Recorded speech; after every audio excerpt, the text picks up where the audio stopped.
साथियों, UP LT grade का result English का आ चुका है आपके सामने। वैसे अगर इस रिजल्ट को देखा जाए तो इसमें से बहुत सारे कैंडिडेट क्वालिफाई हो चुके हैं प्री एग्जाम को और बहुत सारे कैंडिडेट नहीं क्वालिफाई कर पाए हैं। सबसे बड़ा सवाल यह है कि अब आगे क्या करना है। लेकिन थोड़ा सा मैं आपको बता दूं, क्योंकि बहुत सारे कैंडिडेट इस बात को लेकर के परेशान हैं कि उनके मार्क्स काफी अच्छे हैं और वो क्वालिफाई नहीं कर पाए, और बहुत सारे कैंडिडेट्स अलग अलग कैटेगरीज में इसी बात को लेकर के वरीड नजर आ रहे हैं, है ना। आइए थोड़ा सा इस गणित को हम लोग समझ लेते हैं।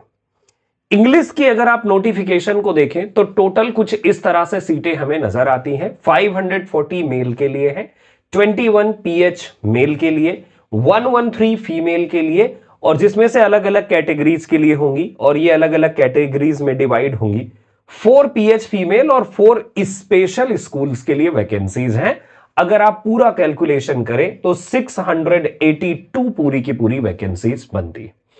और 682 अगर इसमें देखा जाए तो उन्हें चाहिए 15 गुना। तो जब 15 से आप इसे मल्टीप्लाई करोगे तो टोटल जो कैंडिडेट्स चाहिए वो 10,230 कैंडिडेट्स टोटल चाहिए है कि इतने कैंडिडेट्स जो है टोटल क्वालिफाई हो।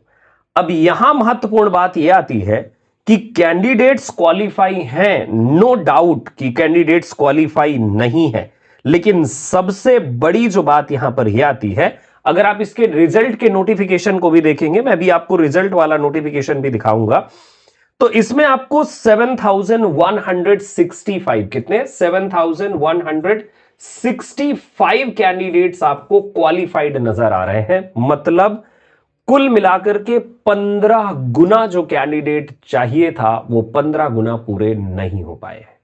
मन में आपके सवाल है कि मेरे ज्यादा है, मेरा ऐसा है, मेरा वैसा है, ऐसा कैसे हो गया? तो देखिए, बात को सभी लोग समझेंगे।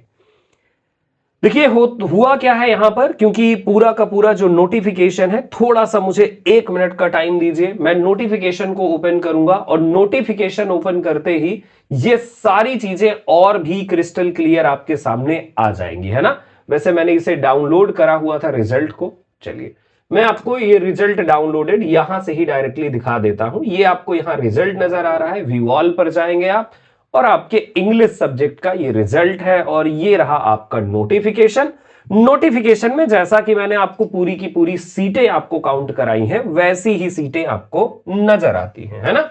अच्छा, अब हम लोग बड़े ही महत्वपूर्ण पॉइंट पर बात करने वाले हैं। जैसा कि आपको पता ही है कि बहुत सारे कैंडिडेट अच्छे नंबर ऑफ क्वेश्चंस उनके जो है हैं, और अच्छे नंबर ऑफ क्वेश्चंस होने के बावजूद भी वो लोग क्वालिफाई नहीं है। ये देखिए पूरे के पूरे यहां पर जो नंबर ऑफ पोस्ट हैं उनका पूरा डिटेल दिया हुआ है यहां पर, है ना, कि कितनी नंबर ऑफ पोस्ट कहां पर है। तो देखिए ये पूरा का पूरा, इसमें से ये 540 ये आप देख ही रहे हैं जो पुरुष शाखा के लिए है, विषय अंग्रेजी में पुरुष शाखा के लिए, 113 महिला शाखा के लिए है। इसके अलावा अगर आप देखें तो कुछ और, जैसे कि विशिष्ट अध्यापकों के लिए इधर 1 है और उधर और भी ऐसे ही सारी की सारी पूरी डिटेल यहां पर दी हुई है। और प्रारंभिक परीक्षा के आधार पर अंग्रेजी विषय के कुल 7,160 कैंडिडेट क्वालिफाई हुए हैं और पंजीकृत जो अभ्यर्थी थे वो 59,530 अभ्यर्थी कुल मिलाकर के जो है इतने अभ्यर्थी पंजीकृत थे, लेकिन इनमें इतने लोग जो है परीक्षा में शामिल हुए, लगभग आधे कैंडिडेट परीक्षा में शामिल हुए हैं, है ना। और इसके आधार पर रिजल्ट घोषित किया गया है। और यहां पर सबसे बड़ी बात यह है कि 15 गुना अभ्यर्थी उपलब्ध नहीं हो सके हैं। 15 गुना अभ्यर्थी उपलब्ध नहीं हो सके। अच्छा, यहां सबसे बड़ी बात यह आती है कि देखिए, उक्त प्रारंभिक परीक्षा परिणाम क्रम में आयोजित होने वाली मुख्य परीक्षा का कार्यक्रम, ये सारी चीजें ऑनलाइन सारी जो है पृथक से जारी किया जाएगा। एक नया मतलब ऑनलाइन आवेदन आपको करना होगा मेंस के लिए, वो बाद में सारी चीजें आएंगी, वेबसाइट के थ्रू आपको जानकारी मिलेगी, बाकी हम अपडेट कर देंगे। और बाकी ये जो रिजल्ट है, तो उत्तर प्रदेश राज्य सरकार द्वारा माननीय उच्च न्यायालय में योजित विशेष अपील संख्या, इसमें ये लंबित है, मतलब समझ रहे हैं कि अधीन रहेगा। ये सारी बातें आपके सामने आ चुकी हैं। सबसे बड़ी बात जो अभी तक आप सुनना चाहते हैं वो ये, देखो अब यहां पर ये जो रिजल्ट है ना, तो ये रिजल्ट अलग अलग शाखाओं के आधार पर है कि आपने पुरुष शाखा में अप्लाई किया या महिला शाखा में अप्लाई किया। कई सारी फीमेल कैंडिडेट होंगी जिनके मार्क्स अच्छे होंगे, पुरुषों के कंपैरिजन में सेम कैटेगरी में होंगी, और हो सकता है कि उनका हो गया हो। क्यों? क्योंकि जिसकी मेरिट कम गई होगी तो वहां उनका सिलेक्शन हो गया, मतलब उनको जो है प्री क्वालिफाई करवा दिया गया। मेरी बात को समझ रहे हैं? मेरे कहने का मतलब है कि मान लीजिए कि आप एक जनरल कैटेगरी के कैंडिडेट हैं, एक जनरल कैटेगरी का मेल है और एक जनरल कैटेगरी की फीमेल है, ठीक है? और जनरल कैटेगरी के मेल और फीमेल ये दोनों हैं। अच्छा, दोनों में से एक उदाहरण की मैं बात कर रहा हूं कि जो है मान लीजिए ये मेल है और ये फीमेल है। तो अब जैसे इन्होंने दोनों ने अप्लाई करा है, अब इसमें से मान लेते हैं कि इनके 90 क्वेश्चन सही हैं, यानी कुल मिलाकर के 180 मार्क्स इनका बन रहा है मेल का, और फीमेल के 91 क्वेश्चंस सही हैं, लेकिन फिर भी फीमेल का नहीं हुआ, नॉट क्वालिफाइड, और मेल का हो गया, मतलब मेल क्वालिफाइड। कारण क्या है? तो कारण यह है कि जैसे बहुत सारे ऐसे कैंडिडेट हैं, जैसे फीमेल है तो उन्होंने महिला शाखा में अप्लाई किया। अब महिला शाखा में उन्होंने अप्लाई किया तो महिला शाखा में कितनी वैकेंसी है? तो महिला शाखा में कुल मिलाकर के देखिए कि 113 वैकेंसी है। फिर आप ये देखिए कि आपके जनरल कैटेगरी के लिए इतने में से कितनी वैकेंसी है, वो मैं आपको क्लियर करके बता देता हूं, मेरे पास नोटिफिकेशन है। तो देखो महिला शाखा में हाँ, फीमेल ब्रांच में जो जनरल कैटेगरी के लिए सीटें हैं वो है 45। कितनी है? 45। इसमें से 45 सीट है। अब आप मुझे बताइए कि 45 में से आपको 15 गुना चाहिए, तो उतने कैंडिडेट क्वालिफाई है। इसी तरीके से मेल ब्रांच में भी है। अब जैसे मेल में है तो मेल के लिए आप देखते हैं कि इंग्लिश की सीट कितनी है, 540, जिसमें से यूआर के लिए 217 सीटें हैं। कितनी है? 217 सीटें हैं, और 217 का 15 गुना। तो यही वो गणित है जिसकी वजह से कम कैंडिडेट, और मतलब आप देखते हैं कि हायर स्कोर लेकर के भी, चाहे वो जनरल हो, ओबीसी हो, एससी हो, एसटी हो, किसी भी कैटेगरी में, इसीलिए आपको डिफरेंसेस देखने को मिल जा रहे हैं। मतलब कि जो मेरिट है वो मेरिट इस तरह से फ्लैक्चुएट हुई है। यही वो कारण है कि कम मार्क्स वाले सिलेक्टेड, ज्यादा मार्क्स वाले सिलेक्टेड नहीं, ज्यादा है ना, और या फिर मतलब अपोजिट भी है, वाइस वर्सा भी है, वो कैटेगरी के एप्लीकेशन के हिसाब से है। अच्छा, इसके बाद आगे की मैं बातें करूंगा आपसे कि यहां पर जो और कुछ महत्वपूर्ण बातें आती हैं कि भाई हमने प्री का एग्जाम दे लिया, अब नहीं हुआ। अगर नहीं हुआ है तो आपके लिए क्या ऑप्शन है? नहीं हुआ है तो देखो, आपके लिए ऐसा नहीं है कि ऑप्शन है नहीं, आपके लिए बिल्कुल ऑप्शन है। आगे क्या करना है उसके लिए आपके पास अभी भी ऑप्शन है। अब आगे क्या करना है, इस बात को बड़े ध्यान से आप लोग सुनिए, पता चल जाएगा आपको क्या करना है। देखिए, पहली चीज की जब क्वालिफाई नहीं हुआ, मतलब अगले एग्जाम टारगेट करने हैं। किसी का DSSB होगा, किसी का EMRS होगा, किसी का TGT PGT होगा, है ना, किसी का भी GIC प्रवक्ता होगा। तो जो एग्जाम अभी आगे होने वाला है आपका, उसको टारगेट कीजिए। ठीक है, ये बिल्कुल क्लियर इंस्ट्रक्शन है।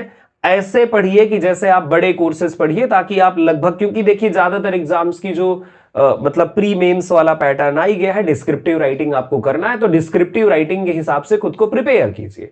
और अगर आपका हो गया है तो ही रास्ता क्लियर है भाई, मेंस के लिए तैयारी करनी है आपको, और मेंस के लिए लग जाइए।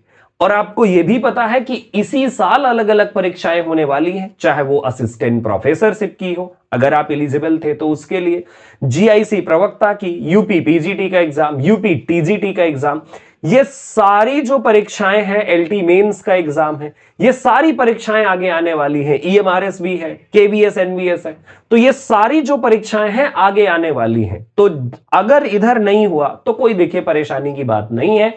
मैं समझ सकता हूं कि हमें इस मोमेंट में ये फील होता है कि मेरा क्यों नहीं हुआ, और मतलब ऐसी कौन सी चीज थी जिसकी वजह से नहीं हो पाया। तो इस समय आपको यह समझने की जरूरत है कि ऐसी कौन सी चीज थी, ऐसी आपने क्या गलती करी जिसकी वजह से आप क्वालिफाई नहीं कर पाए। मतलब एक बार विचार कीजिए, और इसको बहुत ये मत लीजिए, क्योंकि देखिए जीवन है सफलता या असफलता, पास या फिर फेल, एक ही चीज आपके पास होने वाली है बस।